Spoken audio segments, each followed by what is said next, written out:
I'm here slightly under false pretenses. Yes, one of my hats is in natural resource management, but that's not why I'm here today. And yes, when I'm there, I do work that is sometimes related to climate change, but I'm not going to talk about it at all today. The reason I'm here today, why Reagan is here today, has to do with the other hat I wear, which has to do with the Office of International Affairs and the IRDD, International Research and Development Division. Let's see how we move ahead on this thing. Does this work? Yes.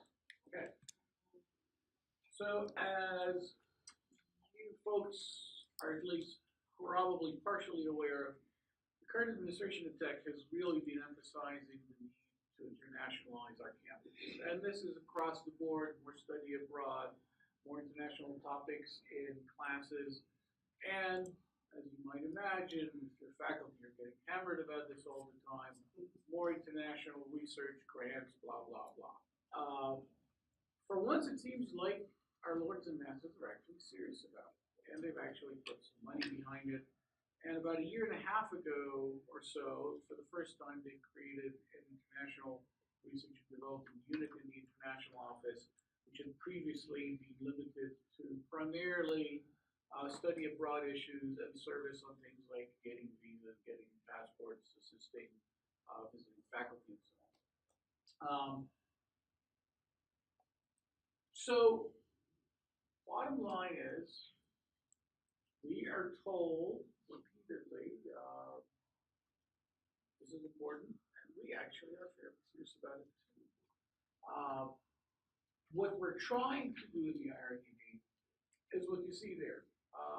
Help with new projects, help with existing projects. The primary focus for us is on large-scale, multi-institutional, multi-country, interdisciplinary projects, and those have to take our first chunk of time. To the extent the time allows, we also work with smaller projects, and in fact, we're not limited to international projects. One of the units that's always been in the international office and that's been sort of rolled into this is our arid land institution, ICASOLS. And so we're still helping with that as well. We'll talk a little bit about what it is that we mean by helping in just a moment. On top of this, what we're trying to also do is remove some barriers. It's not always easy to get a relationship started in Ethiopia or China, whatever, especially if you're new faculty here and you know that in the next few years you have to come up with promotion and tenure, and it's already sitting on you, and you already know that you don't have much time, and you have all this stuff you have to do. So we are spending some of our time trying to create those resources, trying to create those relationships, and basically make it easy for folks here who are interested to find matching relationships across the board. So, I'll handle this part. So as Gad said, it's us. We're the IRDD division. I'm primarily more of the grants administration. So what I do, as Gad mentioned, we work with faculty across campus to try to identify international research grant opportunities and then develop those proposals. So we do things, we search for possible research grant opportunities, and we submit a monthly funding alert, which hopefully a lot of the faculty are getting those. We also work to assemble teams, multidisciplinary teams, and then of course do the proposal preparation services. In addition to fostering relationships, certainly with agencies, we have a few listed: NSF, USAID, Gates Foundation, Fulbright, some of the other primarily international agencies. We try to bring representatives onto campus to host talks, discuss potential for upcoming projects, but then also with other U.S. and foreign universities. Something Gad and I are really focusing on are some of these U.S. universities who are very successful with your Gates Foundation, with your USAID. How can we potentially partner with them to put together a larger proposal? So those types of things are focused.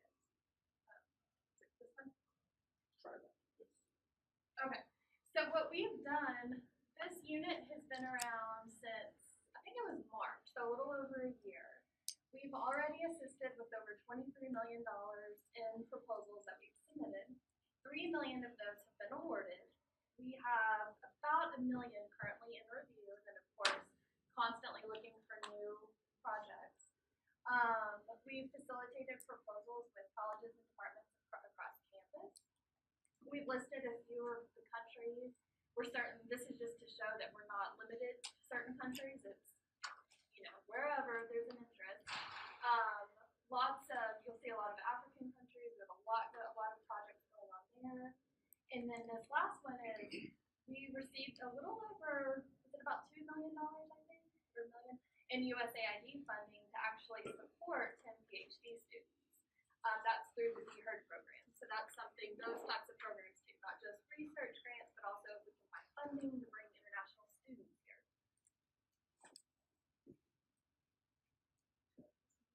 So the way this is done is actually two different mechanisms. One, which those of you who are faculty hopefully have all seen, is we put together a monthly listing of funding opportunities that seem relevant to folks here and that you might not have run into yourselves.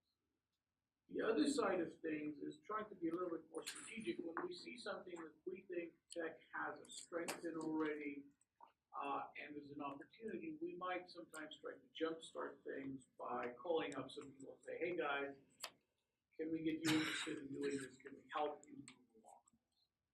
And as part of that, we've started putting together information on what people are already doing. It turns out that we actually don't know yet who is doing what on this campus.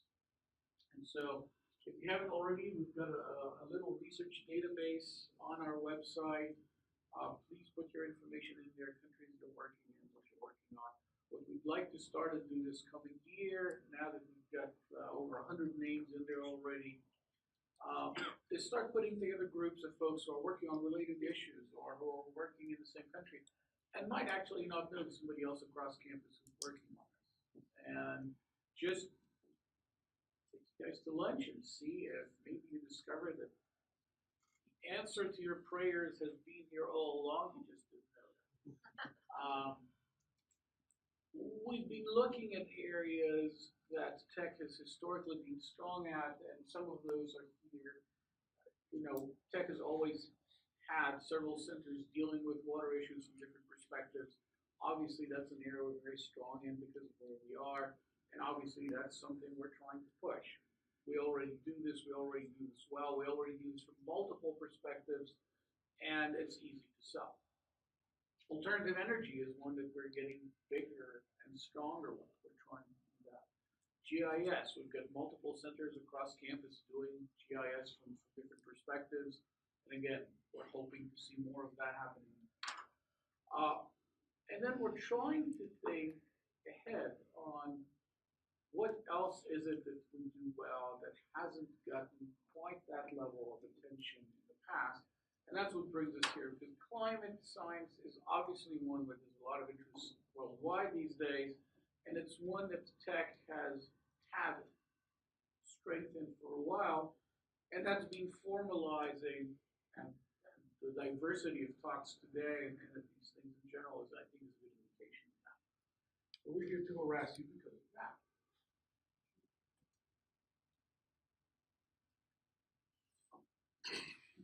Okay, so everybody knows there's meetings in Paris right now to talk about climate change and what we're going to do or not do about it.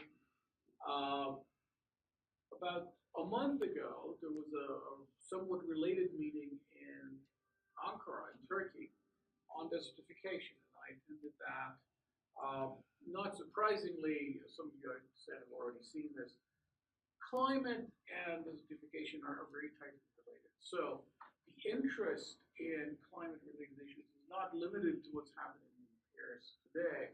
It actually ties in with some of these other issues we've been talking about that are already strengths for us. Anyway, we think this is something that tech does well. We also think it could do more at the international level on this one. We hope it can do more, and we hope we can help with that.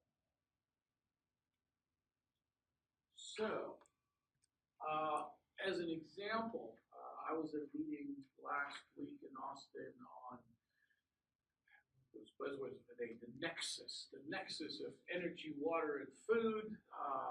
Probably tomorrow it'll be a different buzzword, but bottom line is the three are related.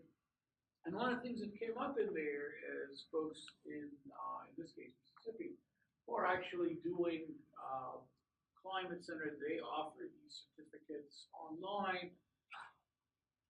Don't think we need to know what they're doing, but there's certainly interest in that. They tell me that they've only put this up about a year ago and have had folks from over 20 countries won these certificates. There's broad interest in that sort of stuff. We went and looked at some of the opportunities being offered today.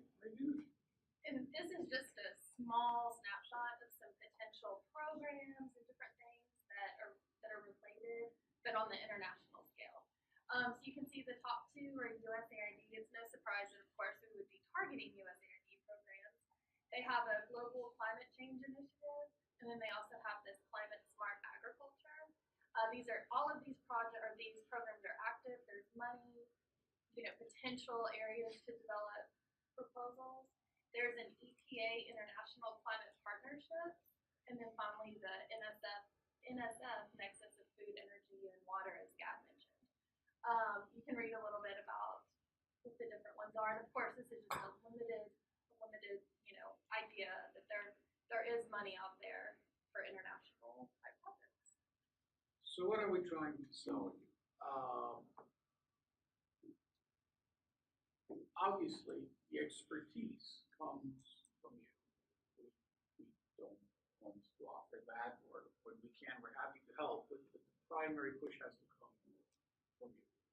Where we can help is making you aware of opportunities, making you aware of other folks that you might not know, although groups like this are multidisciplinary, and you probably know most people are relevant on campus. We might be able to put you together with folks in another university in the US or in another country that you may not be familiar with. As an example of that, last month we had a big symposium here with folks from Oman. Climate change, water, GIS, those are all big things for them. And they're interested in forming relationships with us. They would love to have some proposals for their equivalent of the NSF in collaboration with their people to fund. We'd love to put you together with those folks. What Reagan does is help with the mechanics of proposals, making sure that you are on time, making sure you have all the right pieces, making sure all the right pieces are in the right format, and things don't get rejected just because it's 12 font instead of 11 font, or whatever happens to be the pet peeve for a particular agency. We can make life easier. We'd like to. Really,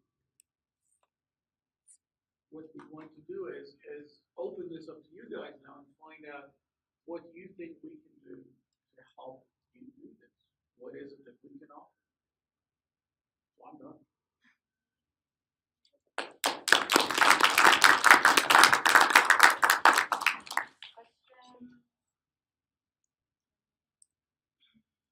Yeah, we have, research going on right now in Panama. And Talk about it, Elizabeth. we found, yeah, we have. And we just found out that CSC, which is their sort of overriding funding agent, has supported one of our proposals. Cool. Congratulations. Well, the big issue is, tying in with the university there so that we at least can get some of the money pushed into Texas Tech, which is just really the biggest issue, I think. Also, I would like to know if there are programs, and I've looked on the NSF website, but if there are programs that are very specific that allow for collaborative research that would be fostering things like graduate student exchanges, even faculty exchanges and things like that. And if they are geared towards specific countries or if they are more general in their perspective. So specifically for Central South America, Latin America, and especially Canada. There's actually somebody in the president's office. Yeah, I know Dario real well. And Dario's been pushing that a lot, and Yeah. we've mostly, because he's from there, he knows these people. Sure. He's the right person to talk to. Okay, well, we you know, when we went to Cuba last week, but we talked about that a lot, so. If there's some way we can help, then that's great, but he spends a lot of time with those folks, and he doesn't a lot better. I'm just not sure he knows the programs that you guys might know, and that's why, I mean, he knows, he's got connections down there. Yeah. And so does Miriam, you know, a lot. So, Well, she's from there, she is there, yes. Increasingly, NSF is allowing proposals in pretty much across the board to include an international proposal, including students. And so that's become easy. We have had for Fulbright type stuff. One of the Fulbright people was here last April, May, for International Week, and he's coming back this coming year in April. We'll have International Week. He'll be here, give more information about that helps send our people abroad, but it also allows their folks to come here. And as part of our discussions, for example, with Oman, one of the things we're hoping will happen is having the government of Oman fund some students coming here for related topics. They have sort of expressed an initial willingness to do that. We'll see where that goes. But there's a unit at the international office that deals with 100 students and makes life very easy for them. So certainly there's some of that. I'll come over and talk to you guys. I think that's probably the best way. That'd be great. There's a couple, I have them on one of the slides, the Boardwalk program and a Beat Herd program. They sound very agriculture, but they're really not. They're sponsored through Foreign Ag Service, but they are country specific, and I have seen Latin America and different countries, and what they do is they match fellows with mentors over here, faculty in different areas. Climate is always a huge one. GIS is a pretty big one. So that's what I'm saying, it's not your typical. Well, like in Panama, water is huge because Exactly. one time when I was down there, there was a symposium and they said we get more water than virtually most other countries on the planet, and most of it's not usable. Okay, and that's really an interesting problem to have. And this is one of those things where some of the folks in engineering might be right. ready to tie in, but that's true. I think the time for maybe one more. Is there one more? Let me throw one more thing out then, and then we'll vacate the space. To help people get started, we've got a seed grant program. It's an internal competition to get up to $2,000 to create a new relationship internationally. To get started, go meet people, talk about where you're going to get funding, get the initial data about something. We're going to have a meeting about that in a couple of days. We're going to give a bit more information about that. The deadline will be in January, and anybody's welcome to do this. If you have somebody in mind, if there's something you want to explore, we're happy to help with that. Want to say something more about that? Yeah, so we're having the event Thursday. It's over at the ICC at 3 o'clock. And then I also brought a few handouts if anyone wants a handout. We're in the process of, this is our second competition, so we're in the process of getting our webpage updated and everything. But there's a webpage that has all the details, how you apply, and all of that. And then of course you can